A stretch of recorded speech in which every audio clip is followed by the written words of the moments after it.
All right, I'll call the Monday, February 9th, 2026 meeting of the Yellow Medicine East School Board to order, and we'll start with the Pledge of Allegiance. I pledge allegiance to the flag of the United States of America and to the republic for which it stands, one nation, under God, indivisible, with liberty and justice for all. We'll do a roll call of board members. We'll start with Director Richter. Abby Richter.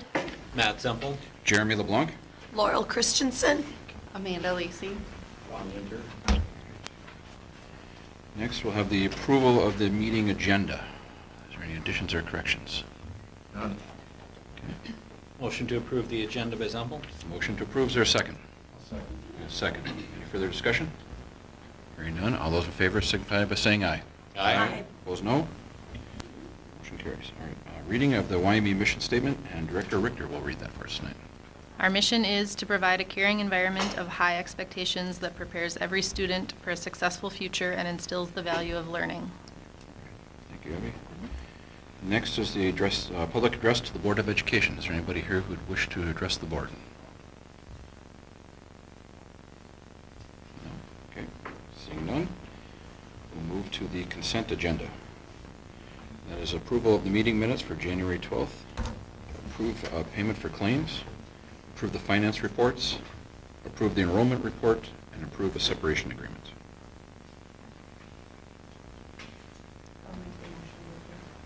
Motion to approve, is there a second? I'll second. Second by Director Richter. Director Richter. They rhyme. All right. Any other discussion? Hearing none, all those in favor signify by saying aye. Aye. Aye. Opposed, no. Consent agenda carries. We'll move now to reports. And first report is Burnt Rainey Elementary report by Principal Hanson. Welcome. Good evening, everyone. Okay, the first thing I have, which is not on my board report, is I was wondering if anyone would be interested in taking a set of data home. It looks worse than it is. We're doing a deep dive into some attendance things. This is all public data. And so basically there's screenshots from the online portal that we use, the Minnesota Report Card. Again, this is all public. And then there's just a page on the front that says key takeaways, things you're wondering about. We just really love your input if anyone's interested. And you could take it and be like, I'm not interested, and not return it. That's fine. So I will just send these around. If you're interested, please grab one. And you can, just handwrite it, because like staff are just handwriting on that. And you can either drop it off or scan it, take a picture with your phone and email it to me, whatever works. And like I told my staff, there are no wrong answers. So it's really what you think as you look at those graphs. And then any questions that you have, you can just list on there, and I will get back to you on those. You want to give just a brief snapshot of why this is important? Yes, so this information is looking at attendance for, were there any extra copies coming by chance? No, okay, that's fine. I took one. Okay, perfect. Do you want to look at mine? That's okay. This packet of information is looking at, first of all, it looks at all Burnt Rainey attendance. Then it divides it down into ethnic groups.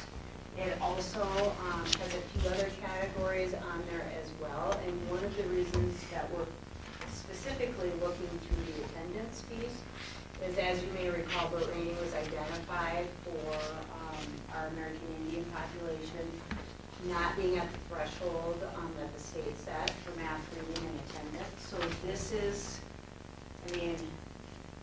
probably the first step in the attendance information, and it has no names on, it's just all students. In fact, we don't even have it divided by grades, I don't think anywhere on there. I think it's just in general, so you could never identify anyone. So really important to get as much input as possible, and I certainly appreciate that if you have any. Does that help, Mr. Schneider? Yeah. Okay. Thank you. Perfect. When do you want these back by? Well, you'll see my nice note at the bottom. That was what went to staff, was if Friday by possible. Prior to that would be great, but realistically next week is even fine. I'll add your information whenever you get a chance, so. Okay, next thing, just wanted to update you on Little Stingers programming. So as you know, the registration packets went out. And as of about noon today, we had 39 preschoolers enrolled. Bumblebees is our all-day, everyday. One section is full with a pretty significant wait list. So depending on if we open up a second section, down the road, at this point, Bumblebees section 1 is full. So, and that happened very quickly. Kindergarten kickoff. I have been updating Mr. Schneider on this the last couple weeks, but we sent out packets to families, and basically it's all of your registration material that we need a parent to submit for kindergarten kickoff, which is coming up on March 10th. In addition, it's also just like registration information. Even if Ron's not going to come to kindergarten kickoff, we try and get as much paperwork back as possible. Early last week, we were at 18, which at that point wasn't, yes, it's low, but I wasn't too concerned because that's pretty typical. This morning, Monday morning, I believe, Mr. Schenker, we had 28, I think. Yeah. And then by 3 o'clock today, we're at 40. Wow. So, and that, we do not count people until paperwork is in. Now, it doesn't have to be all their paperwork, but it has to be some type of paperwork. Obviously, it doesn't hold them to coming to Burt Rainey, but, because there's always variables that happen between now and fall, but I had Nicole pull information over the last 3 years of where we were, actually the last 2 years at the same time. So on February 7th of 2025, we had 22 applications in. And keep in mind that we send out our kindergarten packets usually within 2 weeks, give or take every year. It's pretty typical. And then the year prior, on February 9th, 2024, we had 27. So looking at that, it looks good.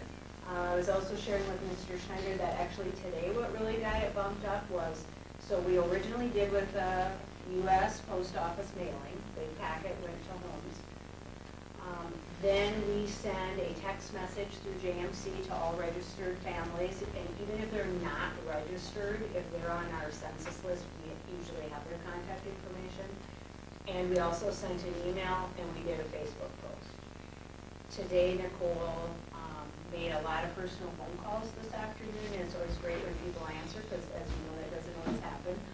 But many of them were like, oh, that's right, I'll get it up, I'll get documents up to you right away. So we'll see where that goes, but they will be the class of 2039. Every year, for those of you that have had kids go through, they always get their T-shirt that says class of 20 whatever. I just got an email this morning saying T-shirts are on the way, so I will remember to bring one to the next board meeting. So, questions on preschool or kindergarten at this point? Questions? No? Seeing none, continue. Moving on then, Burt Rainey is using this month for random acts of kindness activities, and that is organized by our social workers. And this particular year, it's Brooklyn Sorensen, because our other social worker is out. And so during the month of February, Burt Rainey students participate in a kindness challenge. The challenge is designed to promote kindness and positivity, not just this month, but beyond. We've done this challenge for a few years in a row, and the students really enjoy it.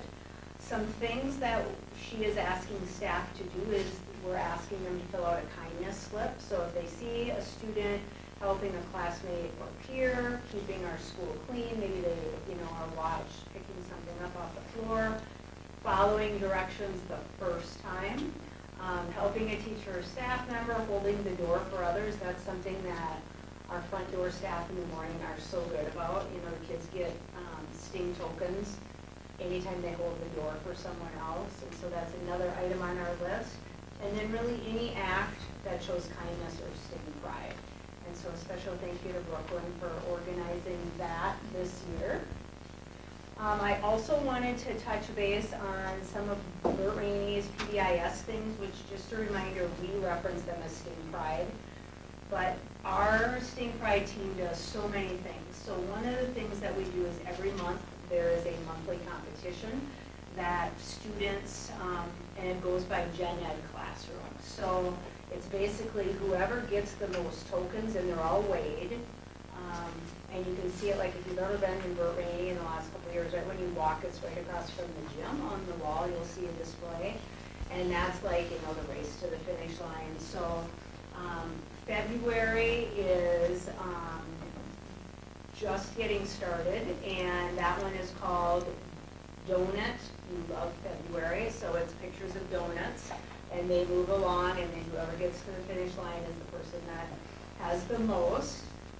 January was the gingerbread cookie dash, and also, let's see, actually I said that wrong. January was our class's snow pool, and then in December it was the gingerbread cookie dash, and the class that won that was able to decorate Christmas cookies. So, also each week, a staff member is drawn from basically a basket that people can nominate them for doing things throughout the week, and so they are usually announced on Fridays, and it says, for your positive efforts, we want to recognize you with a reward, and they get to make a trip to what we call the Super Staff Stash, and there's prizes in there. Most of them are bags of, you know, Flair pens, 15-minute coverage coupons, principal parking spot for a week,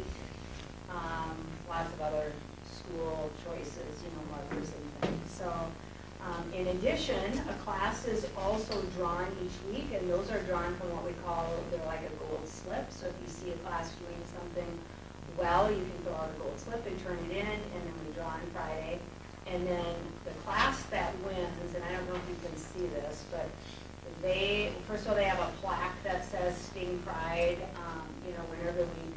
And then one of the Sting Pride committee members bring these carts that are full of goodies to the classroom, and then students get to pick out what they want. So it kind of reminds me of, and I don't know if they still do this, but like the old days when you go to the dentist and they pull open the drawer and you get to pick something. That, you know, it's fun pens, pencils, fidget toys, hacky sacks, stickers, spinners, erasers, squishies, and so forth. So a thank you to the Sting Pride staff and committee for getting that all organized for us each week. There's also a link to our February 13th Staff Development Day. That is it. The only other thing that I was going to share, e-learning. So you might remember in the elementary, to be counted as present, your child has to return their e-learning document to school. And so this was on January 23rd, and then what happens is we get them, and let's say 3-4 days go by, then we have a group of students, that staff that work with those students get a list, and so then a lot of staff will jump in and help get those forms done. And as of today, around 1:15, we were down to only 9 students had not turned in theirs. So, and that does not include preschool. So, any questions for me? Any questions for Ms. Hanson? No? All right. Okay. Great report, thank you. Thank you. All right, next is Wyoming Middle School, High School principals. Principal Hintz. Welcome, good evening. Hello, everybody. How are you? Good. Yeah, doing good. Okay, I'm going to start out. I think. Is it on now? Does that mean green? Okay. So I wanted to share, last Tuesday I was not supposed to be at work, and eventually I just sent my husband on his way with his appointment, and it was kind of a fun day because I had nothing planned, like no meetings, no nothing. So I thought, okay, I'm going to get into classrooms all day long. So I kind of wanted to just give you a real brief rundown from the beginning of the day to the end of the day and all of the different things you can see on my report. I believe you can see that. So we started off in Mr. Baumgartner's social studies. I did eliminate anyone that's brand new to the school because I'm in their classrooms a lot or weren't here that day. So Mr. Baumgartner was doing a test, so that one was pretty brief, and I walked right back out. Mr. Herneman was working on graphing proportional relationships. Ms. Hafer was in her Anne Frank play. Mr. Lindstrom was doing a first day of school story about segregation to integration. Ms. Plassick was working on nonlinear fictional stories about narrative setup and how that contributes to the impact of the story's mood. Mr. Meyer was working on Civil War and technological advancement. Mr. Lallam was doing a character lesson in his health class. Mr. DeBleek was doing a Blooket vocabulary on food. He teaches that as a trimester course, so they were just starting out. And I tried to play it with them, but when you play Blooket, you can you pick a prize if you get the question right, and sometimes you get points, or you can take points away from other people. So that was the day they decided that it was fun to take all of my points away. I got one right, and then I'd lose all my points again. So I'm learning though. But Mr. Lawson was playing wiffle ball. Miss Eisfeld was working on slab building coffee cup. Mr. Davidson was working on the song Wade in the Water and Vamp. I didn't get to hear Vamp, but. And Mr. Suter was also doing a Blooket competition on DNA in biology. So it was a really fun day. There's a lot of great things happening in our South schools, and I just think sometimes we get bogged down with all the other stuff. We got to get back in there and remember all that. So that was really fun. Another event our students went to is they went to CentraCare last Friday with Leah Schuler. CentraCare hosts just a day for any high school kids to come. So she sent that out to all of our sophomores and juniors and a few seniors, I believe. They got to go to all of these different places within CentraCare, and the one that they talk about the most is the surgical robot and the morgue.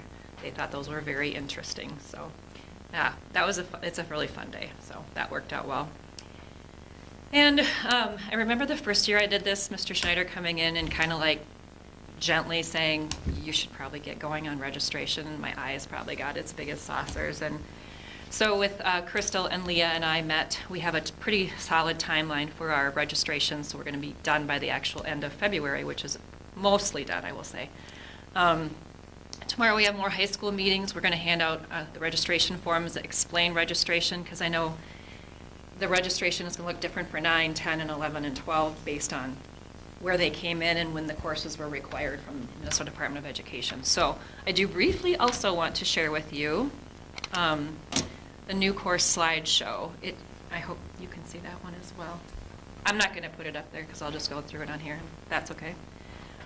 Paige Lehrkamp put this together, and my slides are the last 3, and I'm not done with them, so they don't look as nice as hers. But so in our new courses in Ag and Industrial Technology, we're going to visit with all of the kids that are going into 9, 10, 11, and 12, and really explain again, like we did last year, what these courses are, what prerequisites they fill, what they could be using for as they move on into college courses too.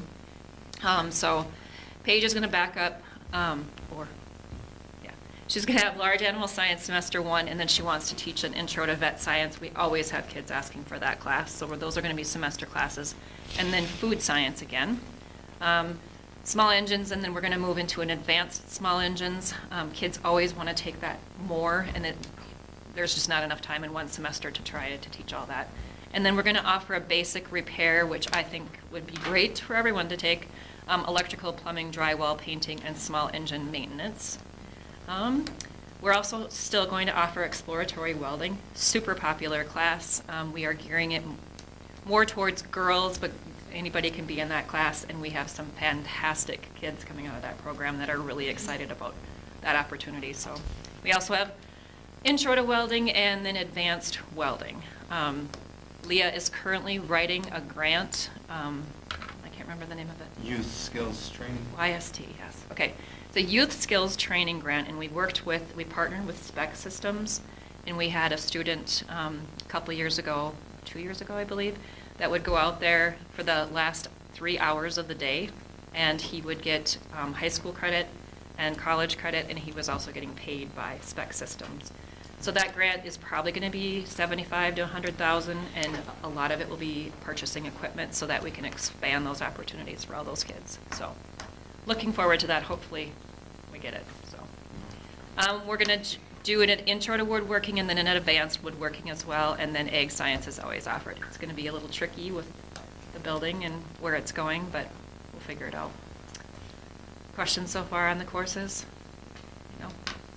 Another class, Ag and Industrial Tech want to float out there to students is called Leadership and Career Exploration, and then Ag Business, and then also Wildlife and Fisheries. So it's great to have this many course offerings.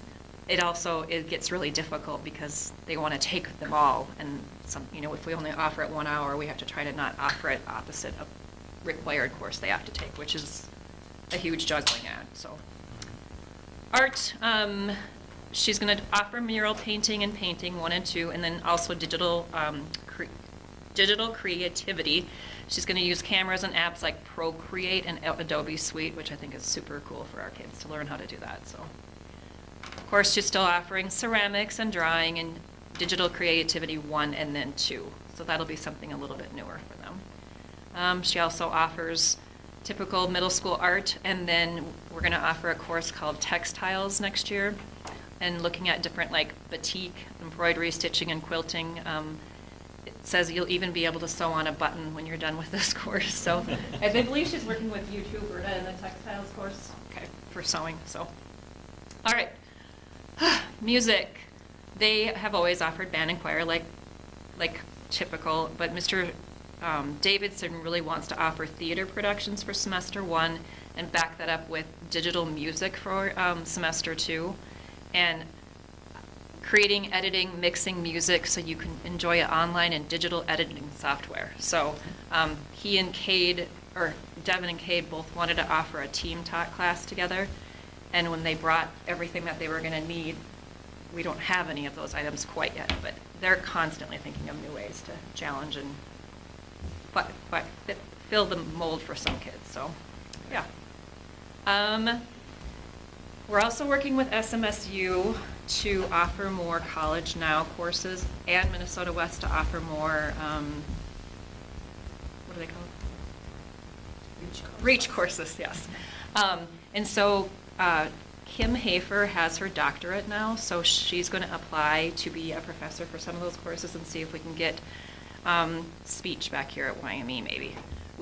She could teach maybe CMST 110, the essentials of speaking and listening. All of our kids are taking it online right now, so we'll see where that goes. She was very excited about that.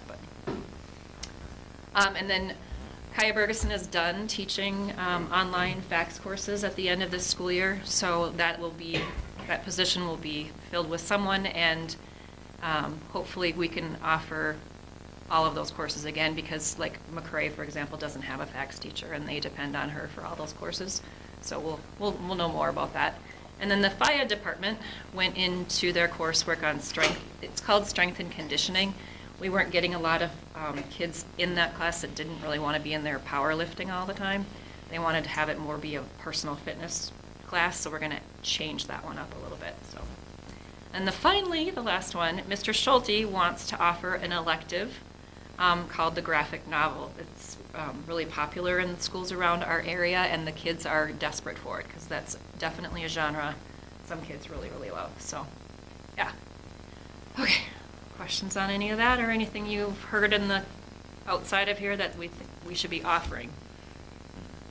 Sounds like some exciting stuff. Yeah. I know.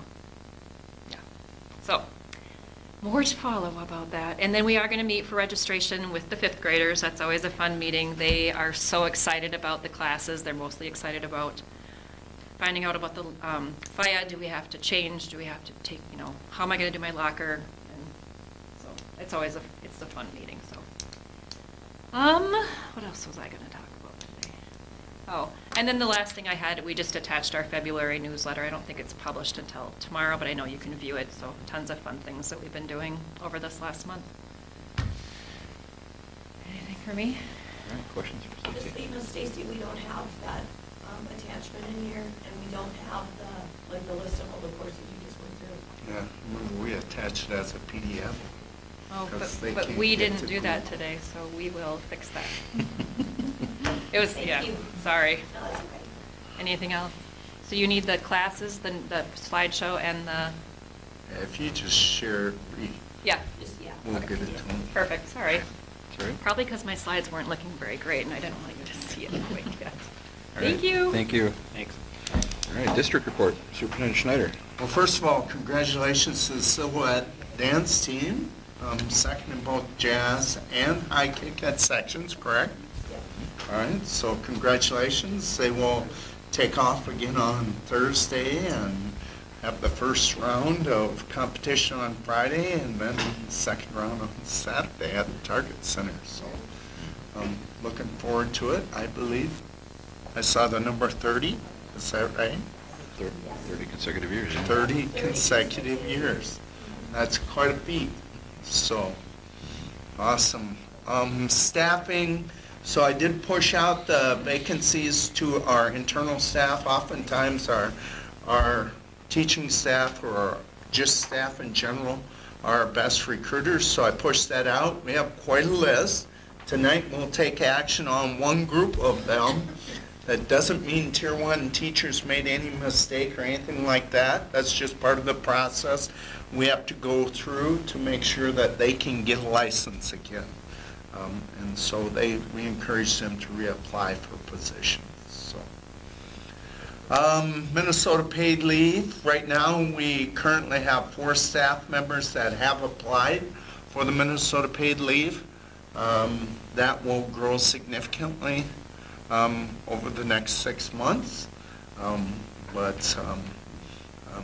guess that's why that leave program is out there. So we'll be scrambling to fill some long-term sub positions.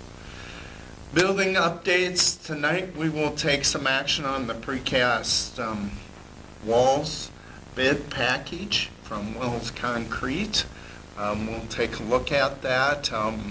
Exterior renderings. If you were bored on Friday, you saw a video. One of the most uncomfortable things I do in my job is those videos, but I'm trying to get better at it. So we rolled out what the front side of our building will look for, and I did hear a lot of compliments on it. I think it does look very nice. So that should be pretty well set, the front side of it. So. Interior design work continues, including color selections will be coming up this month. We'll lock those in or come close to locking them in, hopefully by the end of the month. Maintenance garage package went out, so a couple key dates on that. We will have a pre-bid walkthrough on February 17th. If anybody local is interested, encourage them to show up for that. We'll answer questions, show them where it will be located. I realize what we put out for a bid package is not what most lumber yards and pole barn builders are used to.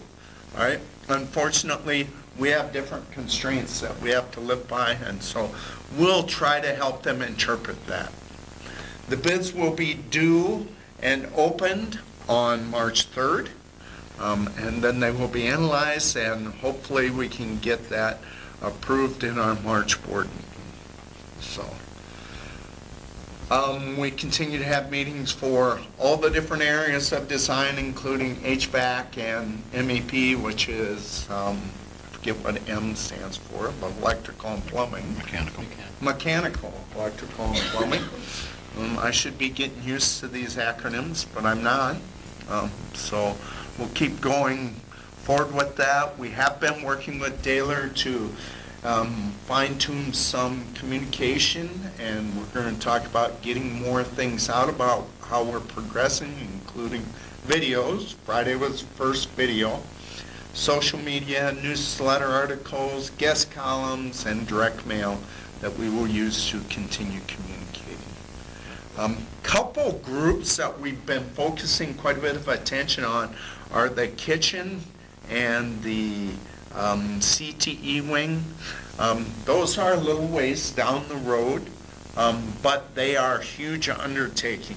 I will tell you, once you get to see, if you haven't already seen the Family and Consumer Science and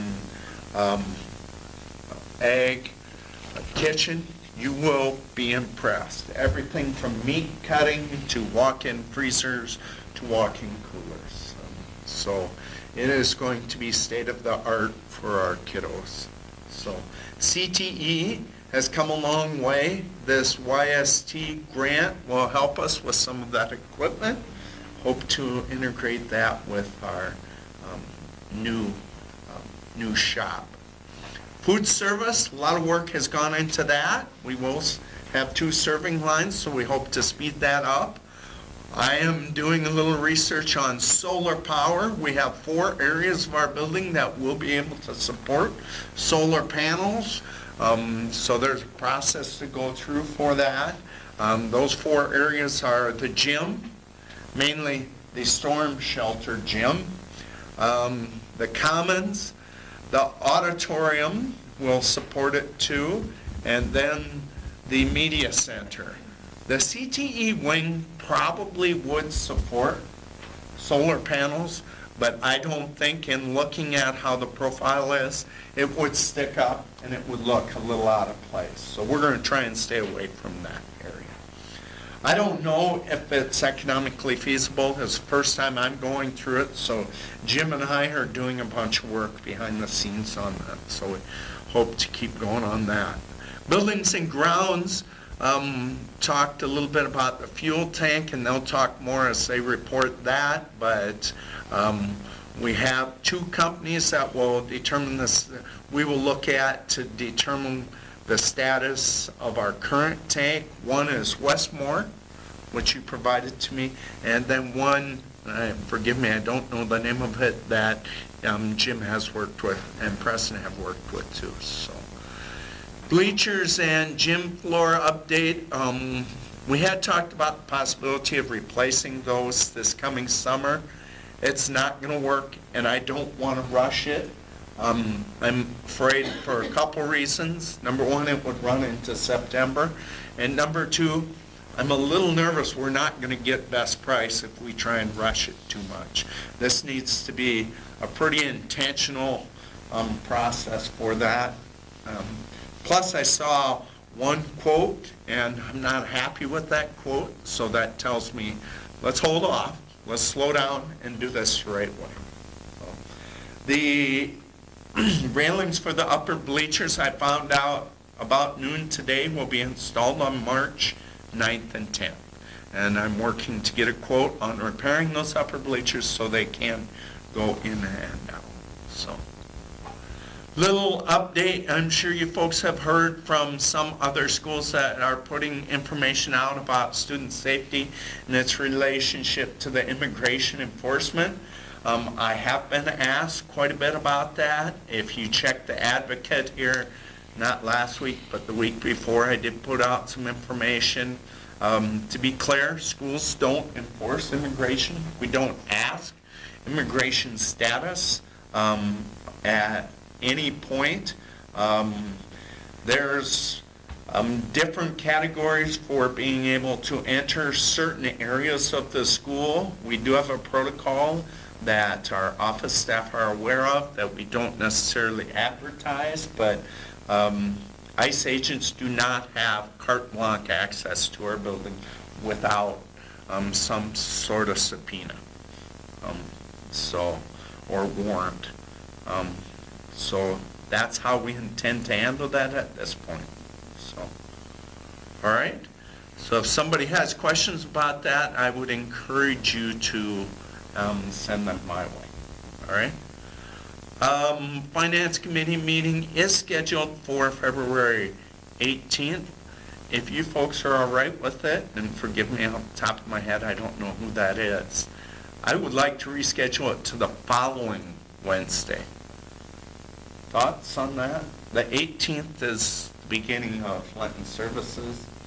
Works for me. Would be fine. Okay, we will do that. I think Sonia's the other one. What's that? Sonia's the other one. Okay. I'll just reschedule it. Birds Club registration came out, I believe it was Friday. So we need the registrations back by March 15th so we can make some decisions about staffing, food service, and transportation. So those, we will provide that from 7 a.m. to 5:30 p.m. Monday through Friday. All right. What time is Preston going to be on? 6:30-ish. You want to skip to that one? Well, it's already 6:36, so. No. I will start that one up. So we have Preston from Harry Morton, who's going to join us online. He was scheduled to join us at 6:38, 6:36, somewhere in there, which is right now. So we'll jump ahead and get him on so he can give us some information about the bid packages for the precast walls.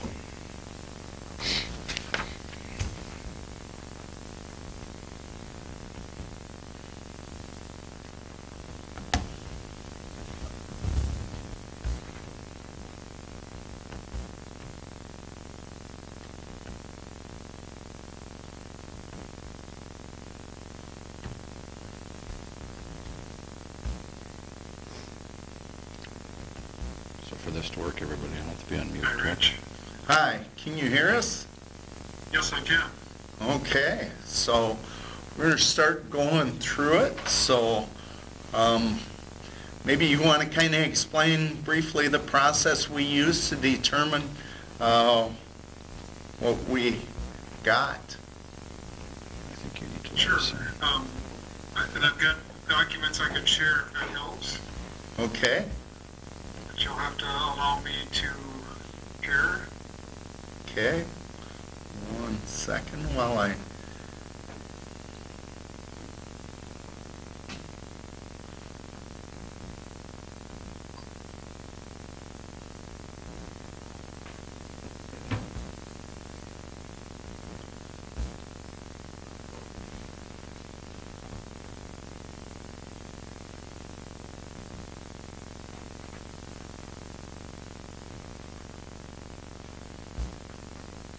All right, go ahead.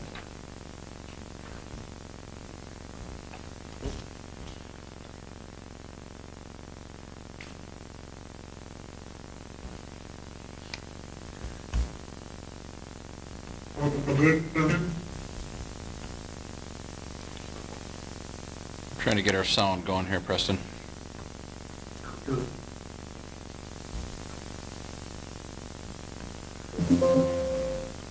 And now I think we can hear you. Okay, how's that? Good. I'm hearing an echo on my end, but you're good on your end? Yes. Okay, well, good. So a quick summary of the process that we went through. Of course, this was Maybe your mic. selection for PCAS and a best value method.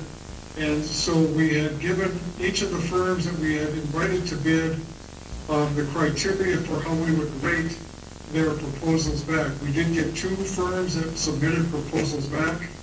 Moline and Wells were the 2 firms. Cost of work was one of the items that we ranked, but it wasn't what the Building and Grounds Committee and the Evaluation Committee looked at originally, because we were using the other categories in a non-biased way to come up with a rating system. And so as we looked at the rating systems, ultimately it turned out that Firm A, which was Moline, ranked with a score of 759 points. And Firm B, which was Wells Concrete, rated at 829 points. So the higher of the 2. That does factor in our rating scores for the cost of the proposal as well.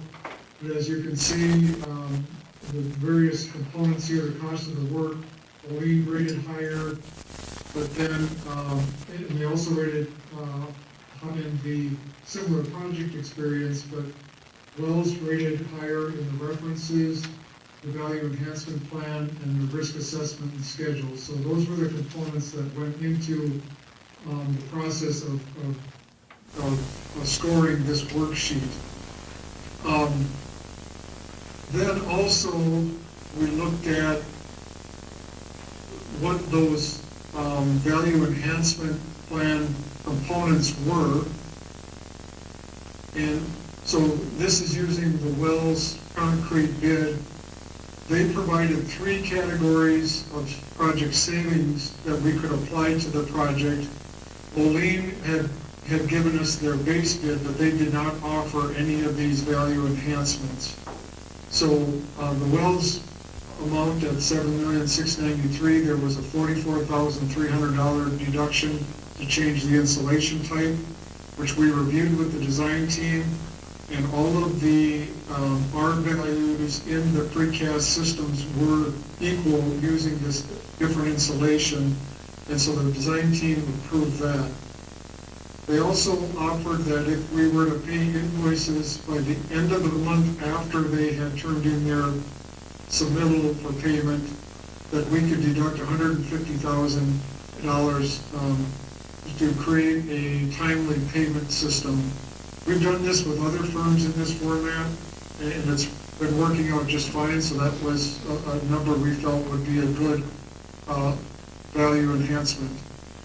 The third item, which was due to a design question, the interior precast walls that were the structural separation between the storm shelter gym and the regular structure commons was originally designed for a 14-inch insulated precast panel, but it is an interior wall, so we did not need to have that wall insulated. And therefore, if we change that to an 8-inch non-insulated precast wall, we could also save another $45,000. The design team looked at that and also agrees that that's a good value enhancement.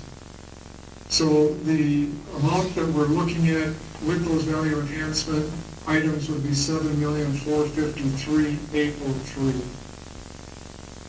So how that compares between and Moline, when you factor in the value enhancement suggestions, it comes to a difference of $259,468.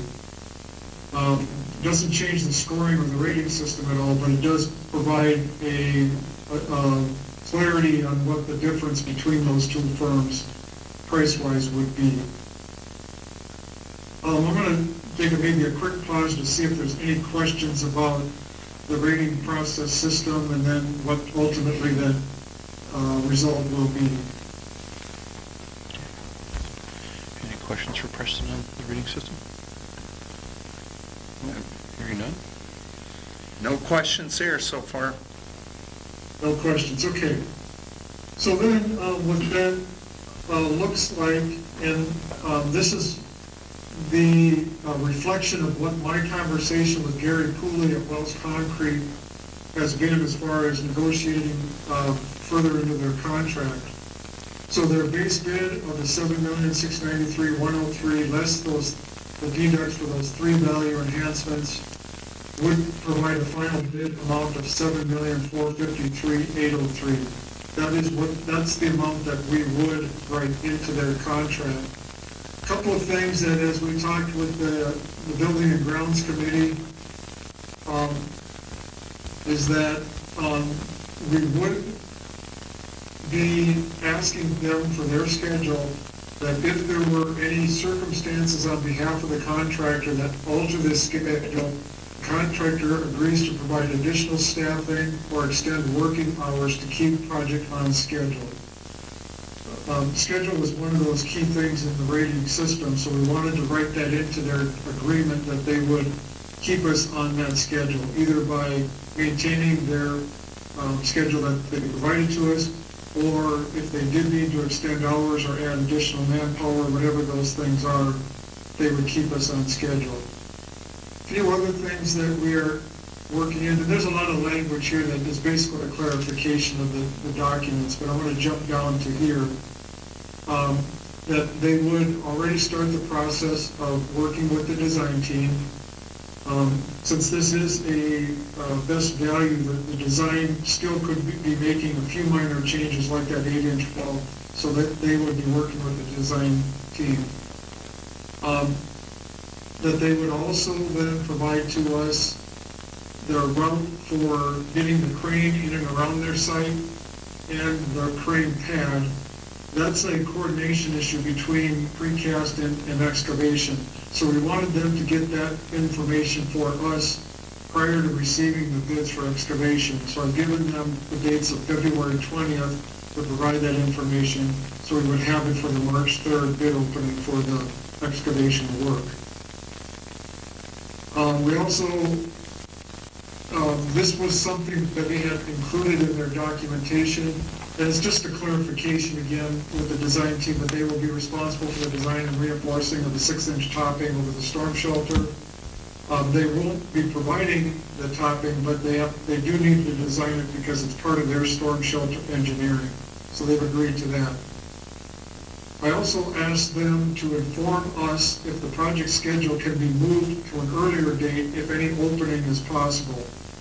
So we have talked a lot with them about the schedule that they provided, but if there's any way to make that schedule better and moving it up into our cycle, they will look at that. There's no guarantees at this point, but they have committed to the schedule they've given us. Lastly, we had talked about the potential for them to work with a local Granite Falls crane service provider to erect precast on their behalf. They would typically bring in their own cranes and mobilize from either Wells or Albany for that, but there could be some potential cost savings if their negotiations with the local crane service company would provide savings. And then they have offered that any of those cost savings would be shared with the project. So they would pass those savings on. So there could be additional value enhancement as we look forward into this, but that is not fully known at this point because they continue to negotiate with the local crane service company. So that's going to be the basis and outline of the contract that we will present to them. And then the last thing is then what action we're asking you as a board to approve tonight, and that would be the actual approval of their contract for Wells Concrete. And so this is just a little bit of basic information that I put together, and I forwarded this to Rich already, so hopefully it's in your bid packet. But we did open the bids on Tuesday, January 13th. We did get 2 separate bids, and that we've had our initial interviews with this contractor to provide the information that we had just walked through. So the requested board approval tonight would be to accept the highest rated and most responsible bidder as recommended in the precast best value scoring sheet that we had submitted to you. Now, that would be Wells Concrete Products, and their base bid is that $7,693,000. But if we do accept all of these value enhancements of the $44,300, the $150,000, and the $45,000, that would then create the new contract amount that was in that previous document I shared. There was one other additional value item that they had presented, and that is that there is a coordination effort between the precast production and installation of electrical components, conduits and boxes in the precast. They did list that would be an add of $136,000. We chose not to accept that add because we do believe that when we do get an electrical contractor on board, it would be typical to have them coordinate with the precast production company and then have them there to install their own conduits and boxes. And I think we would typically see that as a savings of a better value than the $136,000. So I'm not recommending that we accept that tonight. And again, just as a statement, Firm A or Moline did not provide any value enhancement suggestions that we could negotiate with them in this process. So the motion would be correct, with the exception we would change this contract amount to the base bid less those value enhancement amounts. And again, that would be then for a contract amount of $7,453,803.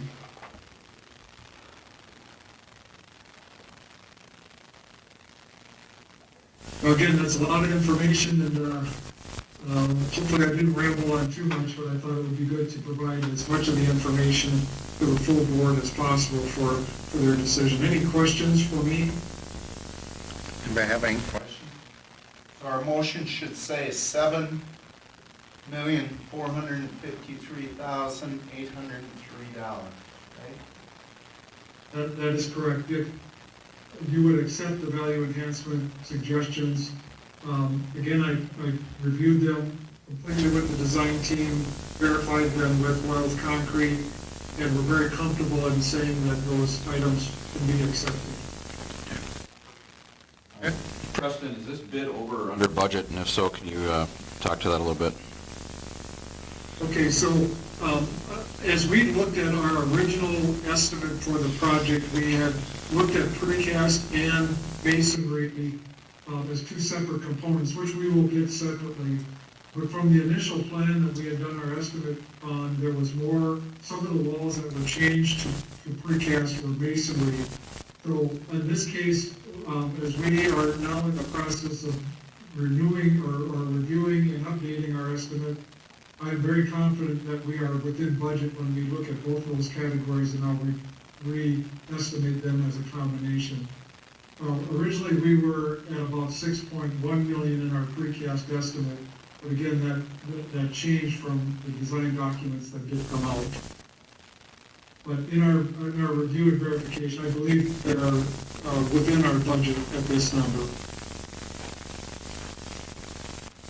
You don't know what percentage of the budget it is, though, compared to what you were thinking now? I'd have to go back and look at percentage-wise what that factored in at. But, I guess roughly a $60-some million construction budget, or a blend amount of $74 million. It's roughly in that, 10 to maybe 12% of the total budget. Yeah, of the budget, but I was wondering if the 7 million, is that, what you're thinking now of a budget number, is that 5% under that budget number what you have for this line item, or is that in relation to that? Again, we would have to finalize our changes between the different types of walls. I don't know if I can answer that question directly without reviewing our newest estimate, which we're working on right now. But I do believe that it's in the ballpark of maybe plus or minus 5%. But I can't say that I have that exact answer for you tonight.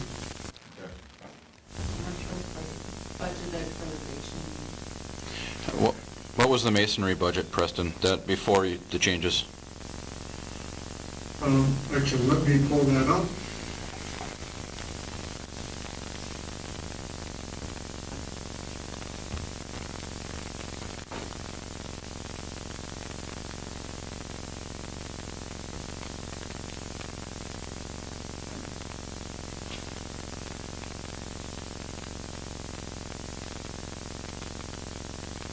And this is the document that we had shared with you earlier in our early estimating. Precast, we had 6.125 million, and masonry, we had 4.997. So the combination of those two is 11,062,000. The masonry will be coming down based on the changes, and It will. we'll still be within that Yes, range you've got there. Okay. Yeah. That's our expectation. I truly believe that we're within those two numbers when we do our new estimate. Okay. Thank you for that. Any other questions, Preston? Hearing none, do you want to just vote now, or should we? Yeah, I think now, so, then make sure we have a big pause at Preston, make sure we worded it correctly. Yep. All right, so with the information just given now, the recommendation is to have a motion to award to Wells Concrete. Yep. So, well, I need somebody to make that motion. I'll make a motion to award this bid to Wells Concrete for the $7,453,803 for the precast wall With with the three 1, 3, 1, 3, and 4, value, best value.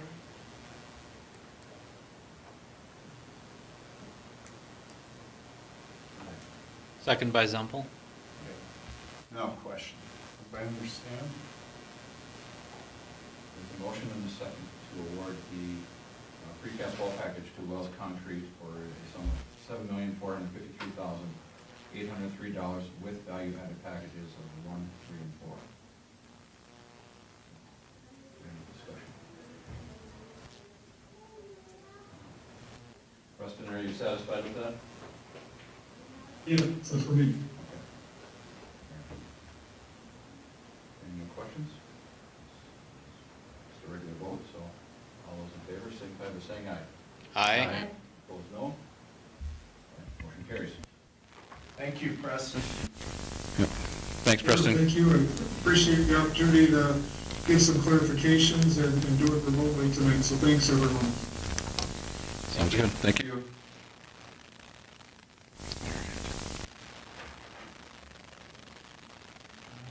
Next is committee reports, starting with the Calendar. committee.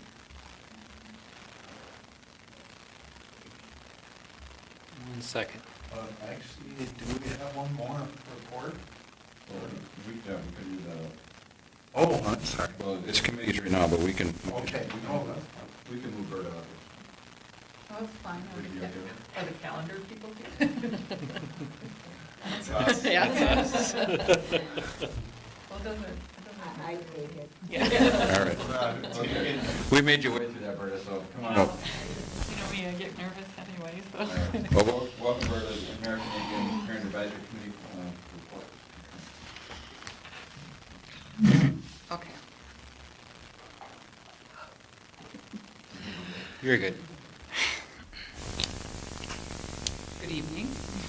Thank you for allowing me to be here. I'm honored, as always, to work with the students who attend Yellow Medicine East. So I thought I'd do things a little bit differently tonight, so bear with me.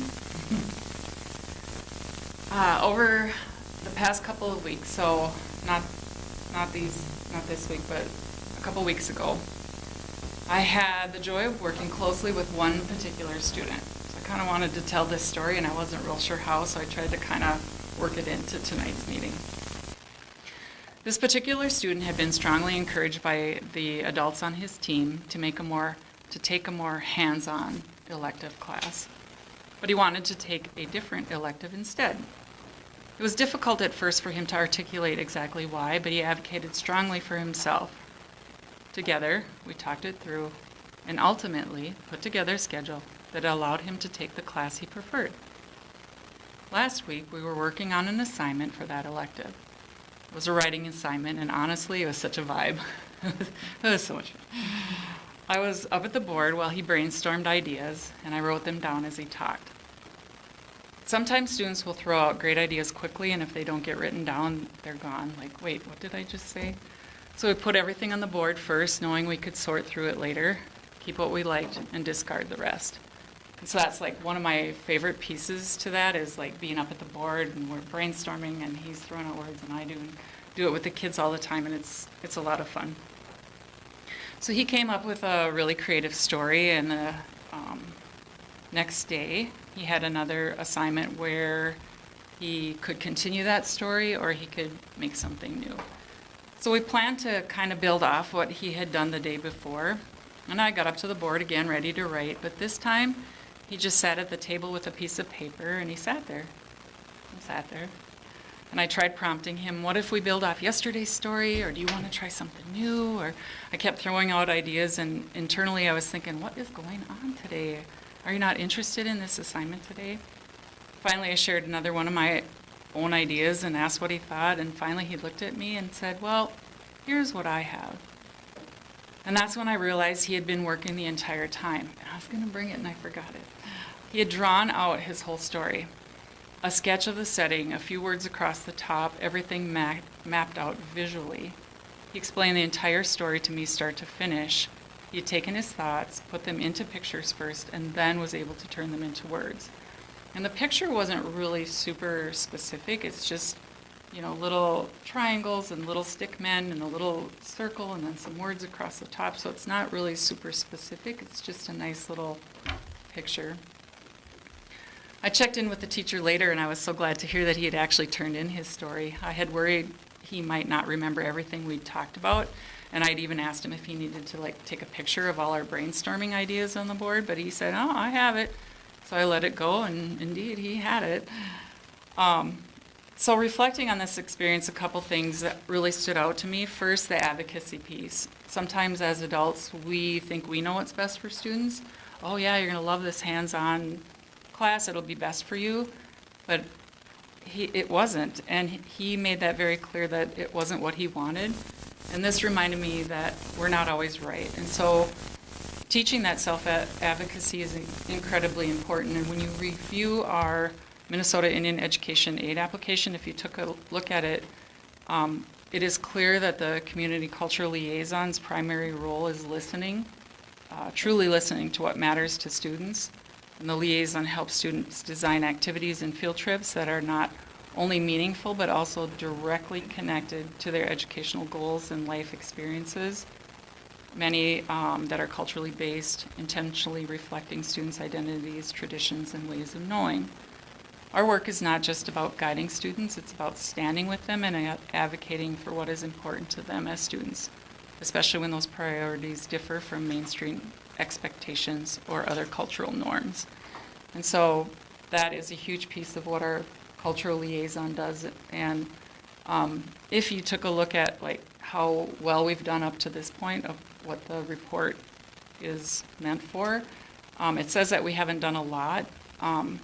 We have a new cultural liaison because the one that we had at the beginning of the year wasn't a really great fit, and she's already done quite a bit. She's already got a couple college visits scheduled, a tour of the Capitol, probably with Adam Savriego because he works there, so that'll probably take place March or April, and then she already has a kid that applied to college. So some of these things she's already taken off with, so that's kind of fun. The second thing that stood out to me in this whole process with this student was his way of thinking and creating, which was different from other students. His process was deep. He was drawing, thinking, talking it out, then writing, and that mattered to him and it worked for him. Students from different cultures may learn differently, and that's why liaison time is noted within the application. We have cultural liaisons included to support students in ways that match how they learn, how to help bridge the gap between school expectations and the way students naturally process and express their learning. And we think that's really important, especially over in the elementary for Sophia to be there and really bridge that. And so she's also included in this application. Another observation I made was that this wasn't just task completion, it was competence and confidence. It was a confidence to walk into class with an assignment he was proud of. He wasn't ashamed that it wasn't done. Again, not worried that it wasn't right, and not afraid that he'd have to try to explain why he didn't understand it or ask for help while the class had already moved on. Instead, he went to class prepared. He went in believing in his work. And honestly, the way he swung his backpack over his shoulder and marched out of my room was powerful. In the application, there's a goal to decrease the reading gap between American Indian students and white students. The method is collaboration among the adults. So in there it talks about PLCs, admins, staff development committees, the board of trustees, the parent advisory committee. So collaboration. With the adults involved in the students' education. These things are the conversations we need to have so staff can support students without shame and adjust their instruction to match diverse cultural ways of learning and knowing. So that is also included in our application. So when we look at things like the grant, and when we're here reviewing all the documents in front of you or that I sent, the statistics, the boxes that need checking, the signatures that are needed. It's all important and it matters and it's good formality. But I think the most important part is the purpose of the compliance overview. The communication with the Parent Advisory Committee, Board of Trustees, parents of Native American students, And how do they feel about the education that is taking place at Yellow Medicine East for their children? Are we listening, and not only listening, but following up with some action? Are they giving us a nod, which is my way of saying a vote of concurrence? And yes, at at the last Parent Advisory Committee meeting, they did say yes, and they did give us a nod of a vote of concurrence. So, kind of like Stacy was saying earlier, to go into a classroom and remember why we're here, it's kind of, when I was watching the students, like, oh yes, that's why we're all here. We're here to help children find their gifts, to cultivate those gifts, and then to give them the confidence and opportunity to use them for good. So are there specific questions about the report and some of these real specific things? I don't know. Sometimes, like I said, it's the formality of it, but the Parent Advisory Committee said that they believed that there was progress going forward on these goals so that they could vote for concurrence.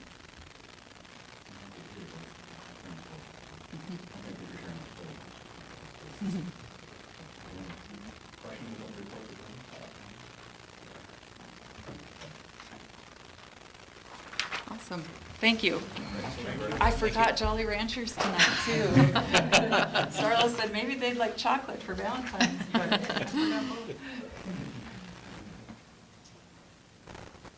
Okay, now we'll go back up to number 4, the committee reports and calendar committee. And that's both on January 14th and 20th.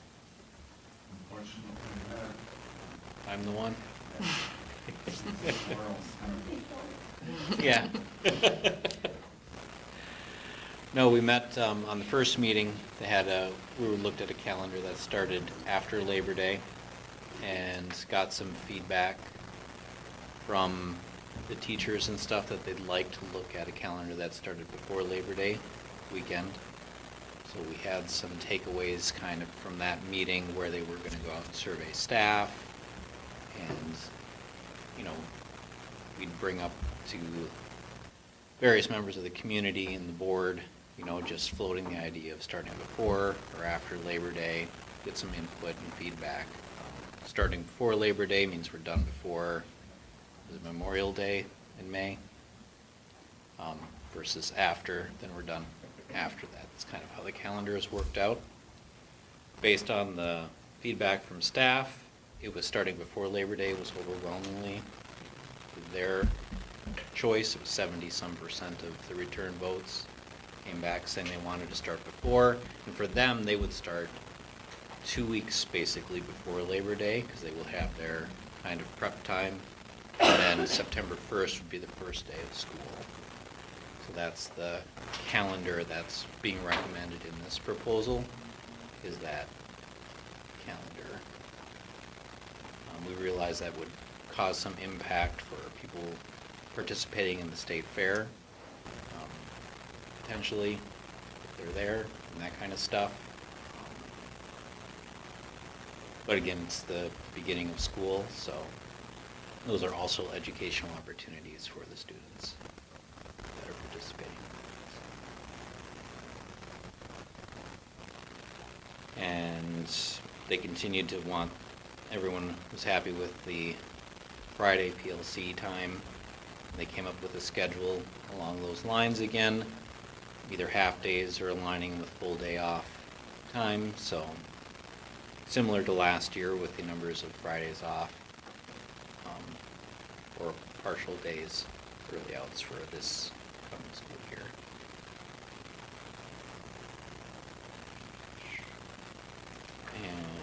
And that's pretty much the summary of everything, I think, and why that calendar is in this as the recommended calendar. For later in the agenda, yep. And there's we don't need any special permission from the state for this because of the late timing for Labor Day this year.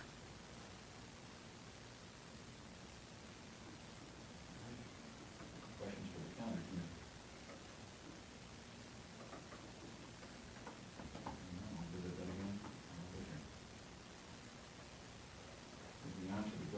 Grounds Committee, we met on February 4th, probably actually. One was to go over the precast. And then another was for the boiler units and the tank. So, summary of the we had a two boiler discussion. So right now we currently have two boilers and a chiller in the mechanical room that sits, I guess, in the new gym hallway in that area. Or I shouldn't say that, back behind the cafeteria. Yep. Back in that area. As they're proposing now, we had two different conversations we could have. One, we could, first off, the chiller itself is going to be moved to the roof. So all the chiller units are, so that chiller is going to come out of that room, so there's more space, because the two boilers we have in there currently, for the middle school, high school, run this whole building, both the 30 building and 60 building. And then, of course, the elementary school has its own boiler system. But once we combine the two boilers in that plant, aren't enough to operate the entire new building. So we had a couple questions to ask. First one is what is in the bid that Preston has put together is to keep the boilers we have, which were installed in 2010 timeframe. So boilers generally have a 25 to 30 year lifespan, so there's some life left in the boilers yet. We do need to upgrade the control systems on them, which that is already part of the plan. And then we would add two new boilers, similar size. So we have a total of 4 boilers to run the entire new building and existing buildings. And then the other question was if we could put in 3 new boilers instead of having 2 existing, 2 new. That would cost about an additional $300,000. But then we would have all new boilers right now, and we wouldn't have to worry about it again for 23 years. However, that's an additional $300,000. So that was question number 1. Question number 2 was currently we have a dual fuel system. We run on natural gas, but we are on a curtailed program with Great Plains Gas, meaning if they're in high demand, they could shut us off. And we get a savings for that service. But that means we also have to have a fuel tank, which sits in the ground right outside the West side of the building the there. west side of the building. Right by the basketball Well, court, that would kind be of. Rory's classroom right now. Yep. Rory Schaffer's classroom. Sits right outside there in the grass. So we have a fuel oil system to back up that gas system so we can be on the curtailed program. Currently, that savings, what was that, Rich, about 15? 20,000 a year, I believe. Yeah, on average? On average. Yeah, on average, Yep. 5,000 a year. So, do we want to keep the dual fuel system? Do we want to do 3 new boilers or just the 2? So those are the questions that we were asked. After reviewing everything, the Building Grounds Committee is recommending that we keep our existing 2 boilers since they've got some life left in them, and then get the 2 new boilers. Because that's what they want to expose it to $300,000 of extra cost. Now, Building Grounds Committee, of course, we were meeting with Jeff, Rich, and Preston, and Jim, and the mechanical on what we should do. So, the recommendation is to continue with no fuel because that savings for the curtail program is enough to save our potential budget going forward, that money. Now, keep in mind that if we lose that savings from the curtail program, that's a hit to the general fund looking forward, because that's where the bills for utilities come from. So if we don't keep that savings in the curtail program, it's just an additional, over the life of, say, 30 years, potential $500,000 for the general fund that we would lose. So we elected to keep that savings if possible, or at least recommending that. So that's what the committee, that's what the design committee is moving forward. So Rich talked about the tank. The next question is the tank that's in the ground, that sits out there. How old is it? What kind of conditions is it? From the best we can tell, it's about 20 years old, 25 years old. One of the former, well, I shouldn't say former, he's still here, Todd thought that it was put in the early 2000s. Yeah, so, 1990, 2000, and it's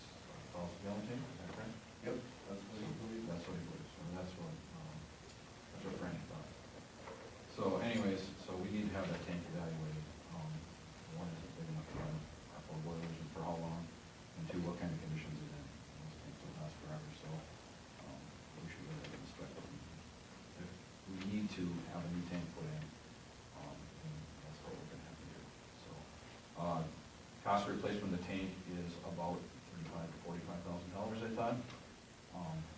And then regardless of we keep the tank or replace it, if it has to come out of the ground, we have to excavate it. So that cost would have been there anyways for $10,000. So it really is a $25,000 to $35,000 price estimate for the tank. Any questions on that? That was a lot of information. So that was one question we had. One thing from when we were talking about it in the other committee for the construction is there is enough room in there when we add our 2 new boilers to take out the old boilers to replace them in the future. So, you know, if we're phasing the system, right, so like they won't necessarily all 4 go out at the same time. You kind of have that able to absorb that cost a little bit easier as a school district. And the other thing is we can program it to run heavier on the new boilers and lighter on the older boilers to extend their life as we go through. So those are a couple of additional points brought up Yeah, it's potential. during the design session. We only really need 3 boilers to heat everything, and then the other boiler not being used for less demand would save that usage.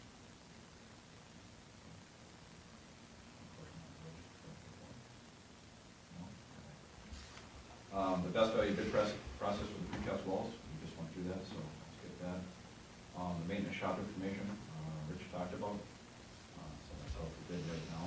There are some drawings here attached, if you're curious what that looks like. There'll be storage for the track and field equipment. There'll also be a adapter and concession window there, and then the stall for the shop. Some more, the bleachers, we talked about the bleachers, Rich talked about that a little bit, so we'll skip over that. And also the floor, had quite a bit of conversation about that led us to where Rich was at. And then the storage containers we brought up, we talked about storage containers, of course, when we take down the maintenance building and the greenhouse area, there's a lot of stuff there we can store and try to figure out how, because not in between the time the buildings are built, what are we gonna do? So we talked about the cost of purchasing, right?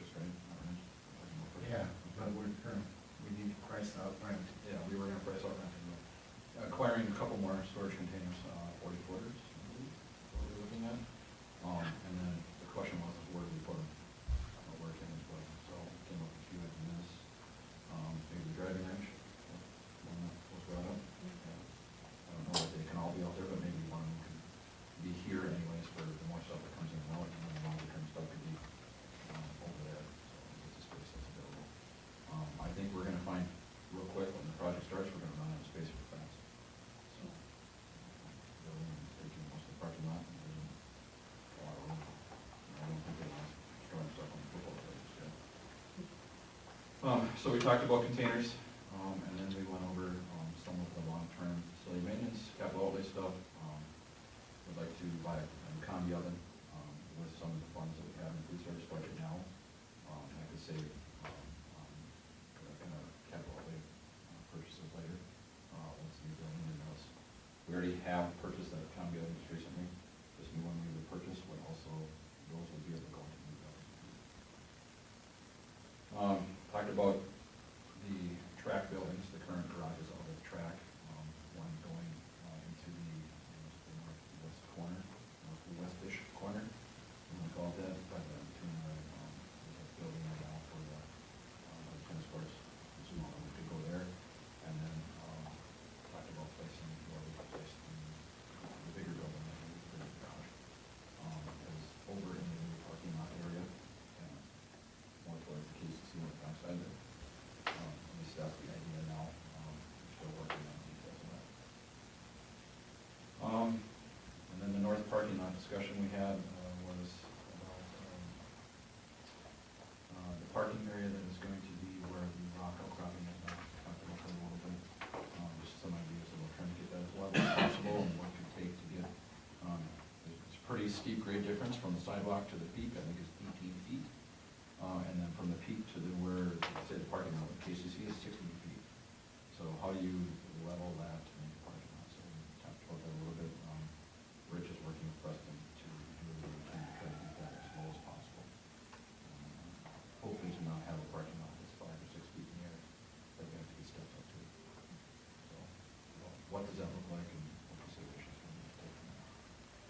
So, building grounds have been busy. Any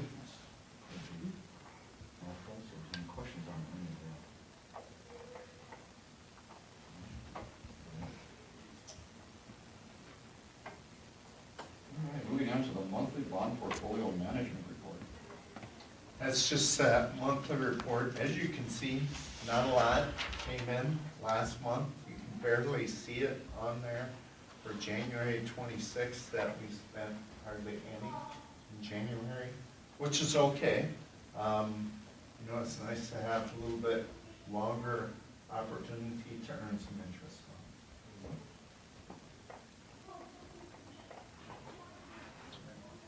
Any questions on the bond report?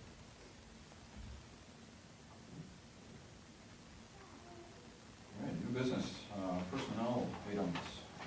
Even request resignations, we have 2 of them. We have a resignation for middle school, high school paraprofessional Danielle Bailey, and a resignation for middle school, high school math teacher Alexis Amato. Motion to approve the resignations by Zempel? Motion to approve, is there a second? I'll second. Motion and a second. Any further discussion? Hearing none, all those in favor signify by saying aye. Aye. Opposed, no? Okay. And then new hires, we have long-term substitute social worker, Lori Hagan. Long-term substitute ECSE teacher, Russell Reflin. Long-term substitute teacher in math, Steve Peter. Long-term substitute teacher for math, Dan Lisi. And approve the employment of community cultural liaison Starla Chase. Motion to approve. I'll make the motion. Motion to approve, is there a second? I'll second. Motion and a second. Any further discussion? Hearing none, all those in favor signify by saying aye. Aye. Opposed, no? Carried. All right, next we have a resolution directing the administration to make a recommendation for reduction in programs and positions and reasons therefore. This is a motion that we make annually, just preparing in case we would need to make any.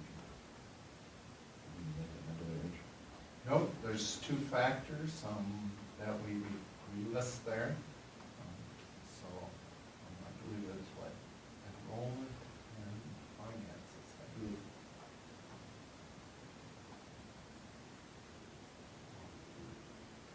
Motion to approve this resolution. Motion to approve by Zempel? Is there a second? I'll second. Sorry. Either one. Director Winter. There's a motion and a second.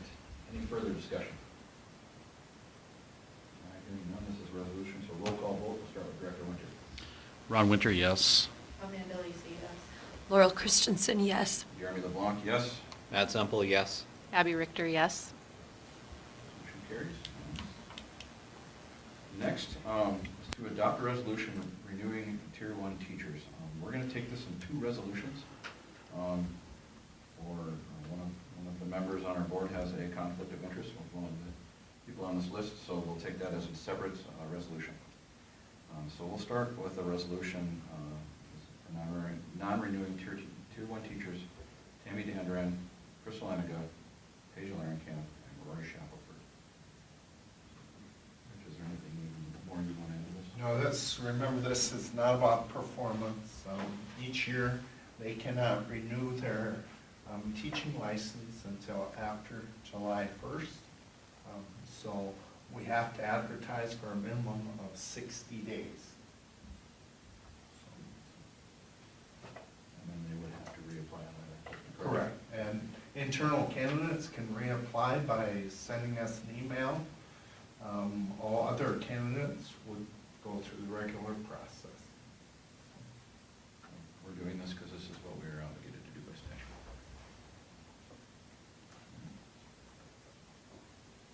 There'd be a motion to adopt the resolution for the first 4. I'll make that motion. Motion by Zempel. Is there a second? I'll second. Second by Winter. Any further discussion on that resolution? Hearing none, roll call vote. We'll start with Director Winter. Ron Winter, yes. Amanda Lisi, yes. Laurel Christensen, yes. Jeremy LeBlanc, yes. Matt Semple, yes. Abby Richter, yes. Motion carries unanimous. All right, next is to adopt the resolution renewing Tier 1, non-renewing Tier 1 teacher Catherine Semple. Same exact thing. I'll make the motion. Motion to approve, is there a second? I'll second. We have a motion and a second. Any further discussion? All right, hearing none, we'll do a roll call vote. Again, Mr. Winter. Ron Winter, yes. Amanda Lisi, yes. Laurel Christensen, yes. Jeremy LeBlanc, yes. Matt Semple, abstain. Abby Richter, yes. Motion carries. All right, approve negotiated agreement with EMYME for 25 to 27 contract years. It's exciting. Yes, it is. We have come to an agreement with EMYME. We talked about the terms previously. Is there anything you'd like to highlight there, Rich? No, I think so. Okay. I have a motion to approve. I'll motion to approve. Okay, we have a motion to approve. Is there a second? I'll second. We have a motion and a second. Any further discussion? Hearing none. All those in favor signify by saying aye. Aye. Opposed, no. Carries unanimous. We already talked about approval of the bid package for precast walls. So in policy update, we have none listed. I got the calendar. School calendar. Oh, 9.5. Oh, I did. Yep. I got too excited. All right, let's move back to 9.5. Approval of the school calendar for year 26, 27. So, just so update, as Matt explained, this will start with student classes on September 1st. We're allowed to do this because the legislature passed something last spring, allowing us for this year and the following year to be able to start before Labor Day without seeking special permission. Couple things that did change from when the calendar committee looked at it is we had back-to-back days for PLCs. It's really not productive for us to do it, so I moved one to the Friday before, 1 o'clock release on February 5th, I believe I put in there. And then we did, lots of times we don't even add parent-teacher conferences to it, because I'll be honest with you, if Tim has to schedule something, he's not going to consider parent-teacher conferences, because in most situations, it's season-ending scheduling. He's not going to change it. Minnesota State High School Right. won't allow us to change it. So, but the two dates that we are recommending for parent-teacher conferences are October 12th. I will give you a fair warning that that's a Monday of a very short week, 2 school days, that's MEA break, and it's 1 o'clock. The following day happens to be a 1 o'clock release also for PLCs, so not perfect. October 12th also has 2 events that evening, cross-country in Renville and junior high volleyball in Lakeview. Unfortunately, that's the best we can do as close to the midterm as possible. I did hear from several parents that it doesn't do a lot of good to wait till the end of the quarter to have parent-teacher conferences. So this gets us close to it. So that would be the fall date that I recommend, and spring date we recommend is March 16th, which, for goodness sakes, is a day with nothing going on. So we got lucky there. So that would be my recommendation to the changes from what the calendar committee had reviewed. Otherwise, classes would start September 1st.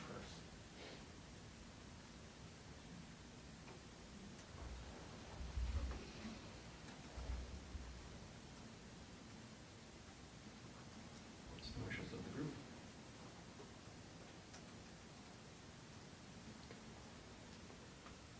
I'll make a motion to approve the calendar. I will second. So this calendar incorporates the changes? Yes. Okay. Should. Yep. All right, so we have a motion and a second to approve the calendar as presented. Any further discussion? signify by saying aye. Aye. Opposed, no? No. Motion carries. All right, now, policy updates. I have nothing on the list for policy. Yeah, just wait till Wednesday. Look forward to next We've month. had some time. Oh, goody. Bring supper time. Yeah. Discussion items, I don't have any discussion items on the list. Correspondence, we have the UMBRDC School Board Representative vacancy. That's just something, if someone's interested, then you're welcome to apply for that. So, if anybody's on that, let Richard know. Nominated for that. Otherwise, upcoming events, we have a policy committee meeting, which we just talked about here, which everybody's excited about on February 11th. There's no school, staff development on February 13th, and no school President's Day, February 16th. There's an early release for Teacher PLC on March 6th, that's at 1 o'clock. And our next board meeting is on March 9th at 6 p.m. We have no further business, so meeting adjourned.